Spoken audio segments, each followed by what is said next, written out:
Next level. It's bigger than that. And it's bigger than basketball. Wow. So I'm sure that had a major impression on you early on and, there. and like I said, that's why I am who I am. Yeah, because this is the same man. I won't go into details, but he'll sit across with a team that he just beat and get him a scouting report on what they need to work on going forward. I mean, come on, man. Yeah, I told last year when we played Amani and we held them to 8 points. And I saw him. I saw Amani probably once a month. I would see him during the summer, and I told him one particular time I saw him, I said, Monty, this is what we did.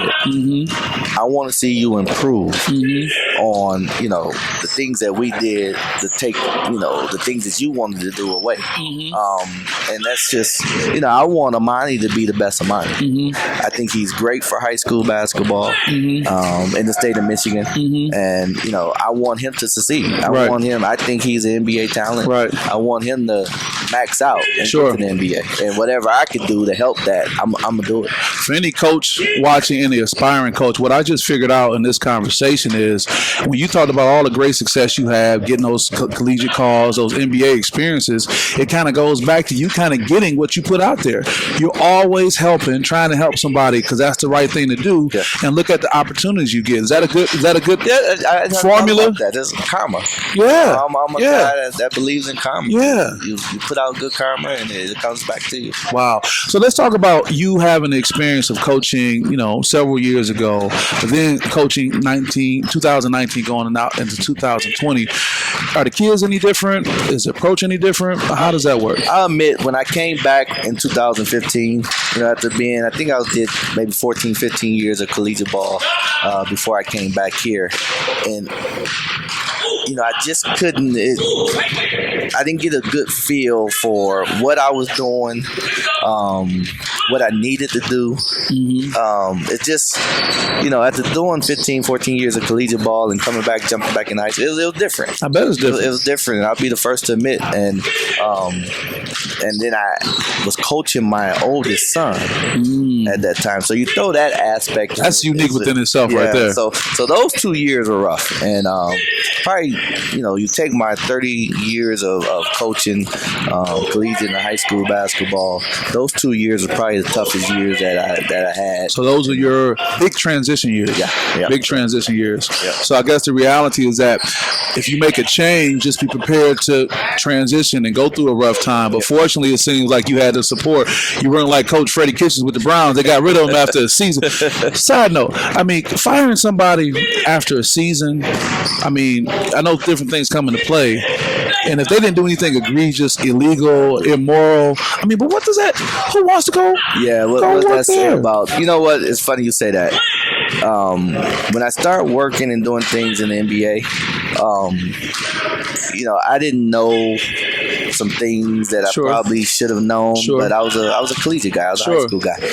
So one of the things that I learned quickly, part of being successful in the NBA as a coach and as a player, is being in the right organization. And I was close with Josh Jackson, and I look at where he's at right now and where Tatum's at right now. And I tell everyone, if you replace Josh Jackson getting drafted by Phoenix and put Josh Jackson being drafted by Boston Celtics, and you put Tatum drafted in Phoenix, you probably have similar situations. Because you got two players that are very similar in their ability, but just getting an opportunity to expand on that and what kind of organization they had around them. Wow. Okay. So I learned that. I learned a valuable lesson just dealing with the NBA. So I take that now and I apply it not just to the NBA. I apply it collegiately. I apply it high school. I look at administrations now. Okay. You know what I mean? Who's the leadership? Top down. Yeah, you got to evaluate them just as well as the player. Wow. And if that's the case, that should give a person hesitancy if you feel, well, that probably won't be the kind of space. Because just to stay on that for a second, well, what do they expect someone to do to go into an organization that has, consistently over years not been successful? You fired somebody after one season. How can you expect to get the caliber of person you need to lead you forward if everybody know I'm only here for a minute, then I'm gone? For a minute. Yep. There's no support. That's what happens. You're not showing that you're going to support me long enough to get this thing turned around. And it's not me. Because many before me couldn't do it as well. So it's not just me. Wow, that's a lesson learned. Here with Coach LaMonta Stone with the River Rouge Panthers. Great guy, great coach, great role model in the community. We're going to be having the SPS game of the week versus Crosstown or next door rival Ecorse. Talk about players on your team that are getting a lot of attention right now, and who's the spotlight been on, and give us some insight on that. Legend Jeter. When you think of River Rouge basketball, Legend Jeter is right now the face of our program. Legend Jeter had a really good sophomore season. Like I said, led us to a state championship game that we eventually lost. And then he's come back this season, the first 5 games, and he's a double-double. Wow. Since he steps on the court. Wow. And to his testament, really worked his tail off this summer. Sure. And it's showing.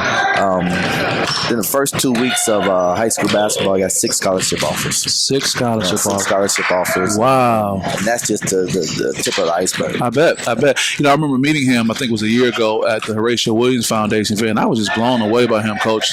His maturity, his humility. I think he told you, Coach, tell me what you need me to do. Something along those lines. And you don't normally get that from a kid that has all this potential upside. What's so unique about him that makes him like that, you think? You touched on it. He's a great kid. He's a kid that, once he steps on the court, I'm trying to get him to not to be that great kid. Sure. Give me a different side of you on the court. So to that point, and for our young players out here and parents and all that, is that a good problem to have, that you have to make him change on the court compared to be a better kid off the court? That's a great problem to have. Sure. But we got to get him and he's really good on the court. Sure. But I want to be a little bit more aggressive to the point where Legend, he'll get to the point where he could score just about every time he touches the ball. But he's a willing passer. He's a willing, great teammate. He's always wants to make the right play. But I'm on him because I'm telling him sometimes the right play is a selfish play. And that's where we're working through that. Well, that's a problem. He's transitioning like you did a couple years ago too.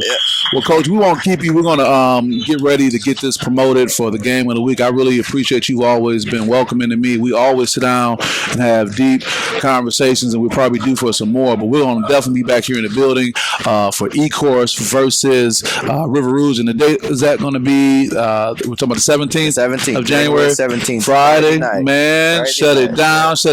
This place will be rocking. Probably sell out. Most of our Rouge and Ecorse games have been sell out, barring the weather. Wow. Yeah. Well, I mean, even so, people can walk if they had to, man. Come down to it. Anything you want to share to the River Rouge faithful, the fans, the parents, the community as a whole before we sign off? No, I just think that, first of all, thank you.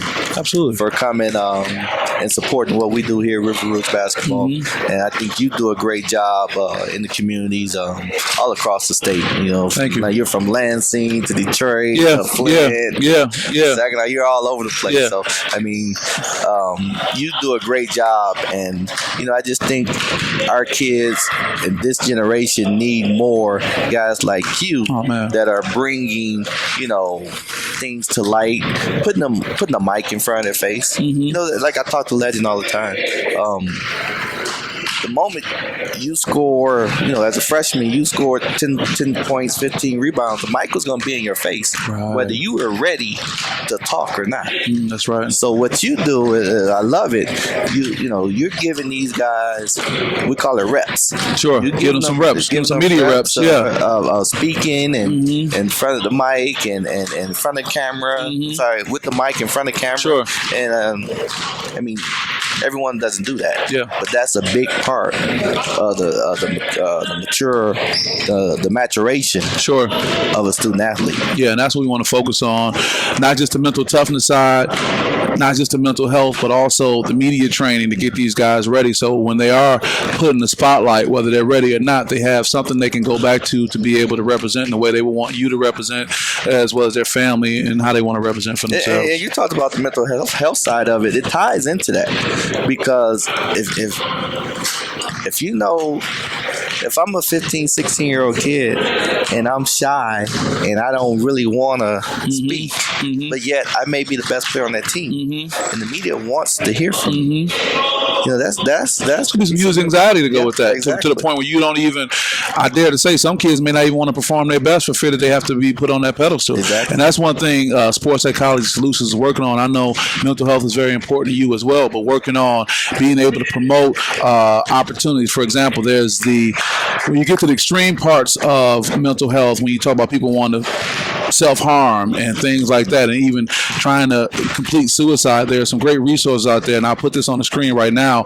It's the Crisis Lifeline. You can text us 741-741. You can just text Coach Stone, and someone will be able to communicate to you to help you with that, and that's one of the things we're trying to put out there and promote. But I think when you have a great community like this, great support, there are people that the kids can go to. A coach like Coach Stone. I know you got Coach Bergman on your staff, Todd Bergman. I know he's done some great things, and people like that. So we just want to encourage that. But we'll be here in the building, man. We know it'll be rocking. We'll get our little space and cover it and promote and put it out there. But more importantly, I'll leave Detroit, but be in Lansing to see you at the Breslin when it's time to wrap up this season. Yes. That's it. Got Coach LaMonta Stone, River Rouge Panthers, SPS game of the week, January 17th. River Rouge versus Ecorse. We'll see you guys then. Thank you.